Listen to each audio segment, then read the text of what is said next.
Hi, welcome to Learnora, the Learning Lab, a place where we explore the fascinating world around us. You know, we often talk about the universe, galaxies colliding, stars being born, but today, we're going to focus on a different kind of cosmos, the economy. Now, the economy might seem less exciting than a black hole, but trust me, it's just as complex and full of mysteries. And just like in astrophysics, we rely on indicators to understand what's happening. Today, we're diving into economic indicators, definitions and examples of leading, coincident, and lagging indicators. These indicators are like telescopes, giving us glimpses into the past, present, and future of the economic landscape. Buckle up, it's going to be an informative ride! Imagine trying to navigate a spaceship through an asteroid field without any way to see what's ahead. That's what it's like trying to make economic decisions without understanding leading indicators. These are the economic equivalents of your spaceship's radar, giving us a heads up on potential shifts in the market.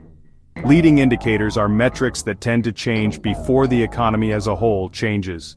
They are used to predict future economic activity and can signal upcoming trends. They're like the canaries in the coal mine, warning us of potential downturns or signaling periods of growth. Let's start with a big one, the stock market. Now, the stock market itself isn't the economy, but it's a powerful indicator of investor confidence. Think of it this way. When investors are optimistic about the future, they buy stocks, driving prices up.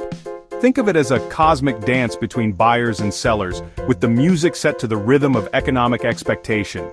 Often viewed as a predictor of future economic activity, rising stock prices can indicate investor confidence and potential economic growth. On the other hand, a bear market, where prices are falling, can signal economic pessimism and a potential slowdown. Next, we have manufacturing orders, which give us a peek into the minds of businesses. When businesses are confident about future demand, they increase orders for durable goods, things like machinery, equipment, and cars. These are big-ticket items, so an uptick in orders usually means companies are gearing up for expansion. An increase in new orders for durable goods suggests that manufacturers expect higher demand in the future, indicating economic expansion. Conversely, a decrease in orders can be an early warning sign of an economic slowdown. It's like taking the temperature of the manufacturing sector. A fever could mean good times ahead, while chills might have us reaching for the economic blankets. Now let's talk construction, specifically building permits. These aren't just pieces of paper, they represent future construction projects, from homes to factories. An increase in building permits is a bullish sign for the economy. It means more jobs for construction workers, more demand for building materials, and overall economic activity. A rise in building permits can signal future construction activity, reflecting growth in the housing market and overall economic health. It's like looking at the blueprints of the economy. A surge in permits suggests a bright and expansive future. Last but not least, we have the Consumer Confidence Index. This indicator measures how optimistic people feel about the economy. When consumers are confident, they spend more, which fuels economic growth.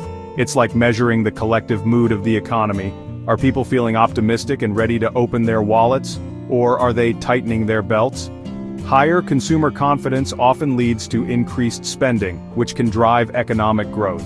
A decline in consumer confidence, however, can signal a pullback in spending and potentially an economic slowdown. So far, we've been gazing into the economic crystal ball, but what about understanding the present? That's where coincident indicators come in. These metrics move in sync with the overall economy, providing a real-time snapshot of economic health. Coincident indicators are like the vital signs of an economy, telling us how the economy is doing right now. Think of it like checking the pulse of the economy, giving us a read on its current state of health.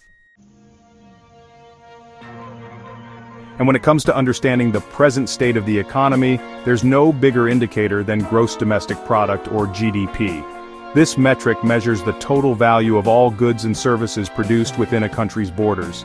A rising GDP generally indicates a healthy economy that's expanding, while a shrinking GDP can signal a recession. GDP measures the total economic output of a country and is a primary indicator of economic health. It's like measuring the size of the economic pie. A bigger pie means more goods and services are being produced, indicating a healthy appetite for growth. Another crucial coincident indicator is employment levels. The number of jobs added or lost each month tells us a lot about the health of the labor market. A strong job market with low unemployment and steady job growth usually goes hand in hand with a healthy economy. The number of jobs added or lost in the economy reflects current labor market conditions and overall economic activity. A healthy economy typically sees consistent job growth, as businesses expand and hire more workers. Next up, we have retail sales, which measure consumer spending. This indicator gives us a glimpse into the minds of consumers and their willingness to spend. Strong retail sales figures suggest that consumers are confident and the economy is humming along. Changes in retail sales figures indicate consumer spending patterns and are closely tied to the current economic environment. A surge in retail sales, especially during key shopping seasons, can signal economic strength and consumer optimism. Finally, we have industrial production, which measures the output of factories, mines, and utilities. This indicator provides insights into the health of the manufacturing sector, a key driver of many economies. An increase in industrial production generally signals economic expansion. This measures the output of the industrial sector and provides insights into the current level of economic activity. When factories are humming and production is high, it's a good sign that the economy is in a growth phase. Finally, let's turn our attention to lagging indicators. These are metrics that don't show their true colors until after the economy has already begun to shift. Think of them as the economic historians, confirming trends and providing valuable insights for future decision-making. Lagging indicators are metrics that change after the economy has already begun to follow a particular trend. They are useful for confirming long-term trends and assessing the effectiveness of economic policies. While they may not be as flashy as their leading counterparts, they provide confirmation and context, helping us understand the full narrative of economic change. A prime example of a lagging indicator is the unemployment rate. While we often think of unemployment as a sign of a struggling economy, the unemployment rate tends to lag behind other economic indicators. This is because businesses are often hesitant to lay off workers at the first sign of trouble, and they may be slow to hire even as the economy begins to recover. The unemployment rate often rises after an economic downturn has begun, making it a lagging indicator of economic health. While a rising unemployment rate isn't a welcome sight, it can provide valuable information about the severity and duration of an economic downturn. Understanding the different types of economic indicators, leading, coincident, and lagging, is essential for analyzing economic trends and making informed decisions. These indicators are the tools that help us decipher the complex language of the economy. Just like astronomers use telescopes to study the stars, we can use economic indicators to navigate the cosmos of commerce, investment, and financial planning. Remember, the economy is a complex system, and no single indicator tells the whole story.